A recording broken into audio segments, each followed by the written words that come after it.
Welcome back to the Better Learning Podcast. We are continuing our conversations at EDspaces in Columbus, Ohio. We hope you're enjoying this series, and let's dive back in. Alrighty, welcome to the Better Learning Podcast. We're based here in Columbus at EDspaces. Today I have a special guest. Her name is Erin Reilly-Sanders out of Columbus, and she's with Leggett. And would you care to tell us a little about how you came to be in Columbus and also a little bit about your specialty as well? Well, we're talking about education today, and I think education brought me to Ohio. I grew up outside Washington, D.C., in the Maryland suburbs. But when I went to school for architecture to get my undergraduate, I came out to Miami University and then ended up staying in Ohio.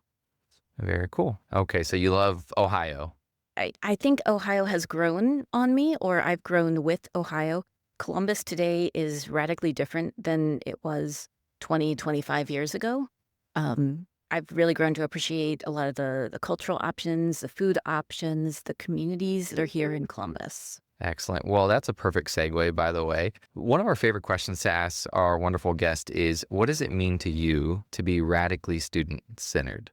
I've been thinking about that question a lot, being here at the conference focused on education and education spaces and how we do education. I think that the radical part suggests that maybe we're not already doing this, that it's something different, something revolutionary, something maybe a little bit edgy. And some of that I think is because of the way that the adult needs, the community needs, the teacher needs have to balance with the student needs. And right now, maybe they're winning. But then I was also thinking about, hey, I'm an adult. I'm thinking about this. That's also adult-centered. So I went to my 12-year-old and I asked them, what does radically student-centered mean to you? And it took them a while to figure out what I was asking, that I was asking for an educational experience where they felt like they were centered. And what they ended up coming up with was Navigator Scouting we do a fun and games week once a month, and the scout leader has it set up so that they're the moderator of that space, but they invite the scouts to teach the other scouts a game, and then they play that game. And my child felt really centered by that experience, the getting to take turns being the leader and the follower, and the adult being there as a moderator, not as an authority. First of all, I love that you took that question to your kids because they often have some of the best ideas and they think in ways that adults, our brains can be a bit limiting, and kids are just expansive with their thoughts. You brought up a word, experience, which really resonates with me. And I'm curious if there's any experiences or environments that are coming up in your mind when you think of the word radical in itself, radically student-centered. Any experiences or environments that come up for you? Well, one of the things is, we have all these different classrooms that have been designed by different design groups. And one of the classrooms that we were invited in was set up in the round. But as we walked in, our minds were interpreting it as there being a location for the presenters to be from, that they were going to be kind of stationed there and everything would be oriented towards them. So when they invited me to sit up what seemed like up front, that felt very awkward until we started getting going. And as the instructors were moving around in very much a way that I've seen in a lot of, I'd say, more constructivist education spaces, it started to feel like we were all in the round. And as adults, we were there as adult students. And that started to feel more student-focused, student-centered, as we were invited to think about our movements, our micro-movements with the manipulatives on the tables. There was Play-Doh, and there were pipe cleaners and pens and other things to touch and feel, and our macro movements as we were invited to, sit down or stand up or stretch or join a group over in that area. It was a neat experience where I felt more included in the education.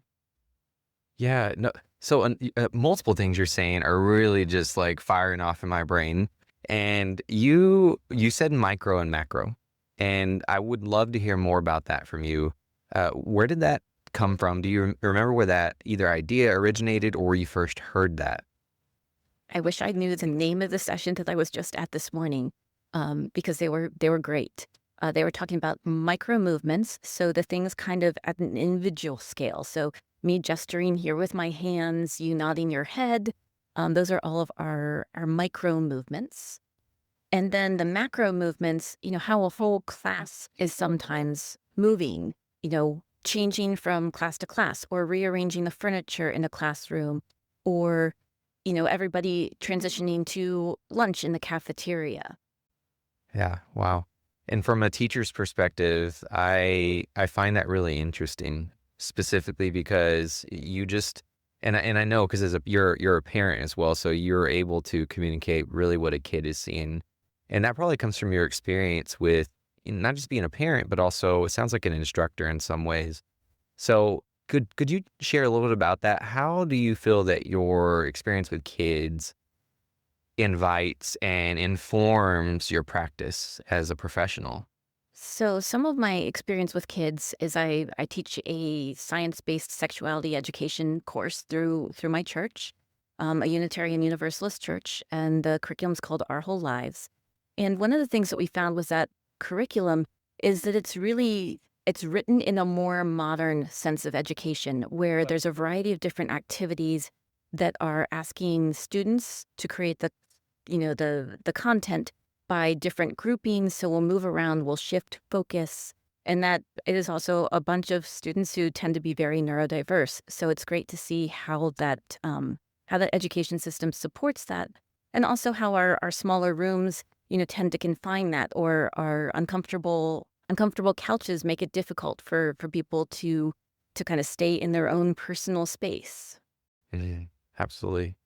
I am an advocate for students with autism and different neurodiversity, so it's good to hear that there's other people who are advocates and who are also thinking about that as well. So thank you for sharing that, by the way.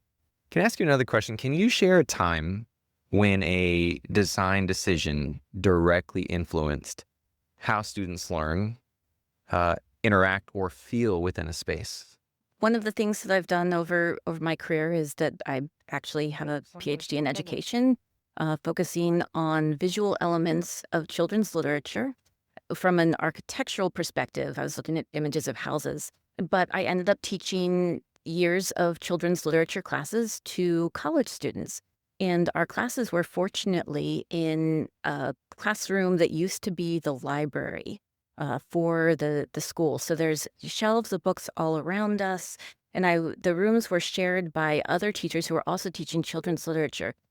So the surroundings became part of the class. There's shelves of books that are reminding us why we're here. There are all these big pieces of paper that we've done these activities in groups, because lots of group-based activities for educators to hopefully then, carry that on to their students, where you've got, these pictures of main characters from books and things written on the inside and things written on the outside. But all of those things are kind of directing our focus back to what we were there to learn, children's literature. Wow. Yes. When I ask that question, I never know exactly where it's going to go, but it's great. You actually saved one of the best parts till the end. I didn't know you had a PhD in education. That's very cool. No, thank you. Thank you for being a guest on here. One question I actually want to leave with too, if there was one thing, either one idea or one message that you would want the listeners to take away from our time, what would that one message be? I think going back to radically student-centered, to remember that currently maybe we aren't student-centered. And how do we transition, especially when we're brought up with this legacy of education where we teach the way that we were taught? How do we break that cycle and move from something that's more in that traditional paradigm where there's the teacher and they know the information and they're going to give it to the students, and the students will be as smart as the teacher. And you see that in a lot of these classrooms that are set up with one focal point for the teacher at the front of the room. They are kind of placed superiorly to the students who are in smaller desks and very regimented, to these more creative classrooms that we've seen here at the conference, where things move around and the teachers aren't always at the front. They're, in fact, moving from group to group and doing this great constructivist education where they're listening to the students create the knowledge together. They're being there as a guide, like that scout leader, a mediator rather than the authority. Yes, absolutely. Everything you just said spoke to me. Being a guide, I think that is really the role of a teacher, facilitator, if we want to call it that. I think that's another way we can put it. But at the end of the day, right, kids should want to learn. And I think a teacher's job is to instill that love for curiosity and desire to learn far beyond the classroom. And so I'm very appreciative of our time here. Could you tell the listeners too where we can find both your firm or you online? Where can we follow your work? Where's a good place to find work? So Leggett.com, I believe, is where you'd find our information. I don't know, it always pops up automatically on my screen because I go there so often to check out pictures or connect with some of we're actually based in Chicago, so we've got about 60 people out that direction that then I'm working with online all the time. My dissertation is available through the electronic dissertations and theses database from OSU. I also have a couple articles out there around and some sites on LinkedIn and academia.edu. Thank you. Thank you for not just contributing here on the podcast, but really to the future of education and in the industry, for just sharing your brilliance with us. Thank you so much, Erin. Thank you. It's been great. Thanks for joining us for this special EDspaces edition of the Better Learning Podcast. We hope today's conversation sparked new ideas and reminded you just how powerful student-centered learning environments can be. If you enjoyed this episode, be sure to follow the podcast and share it with someone who's passionate about improving education. And as always, keep pushing forward, keep rethinking what's possible, and keep making learning better, one space at a time. We'll see you in the next episode.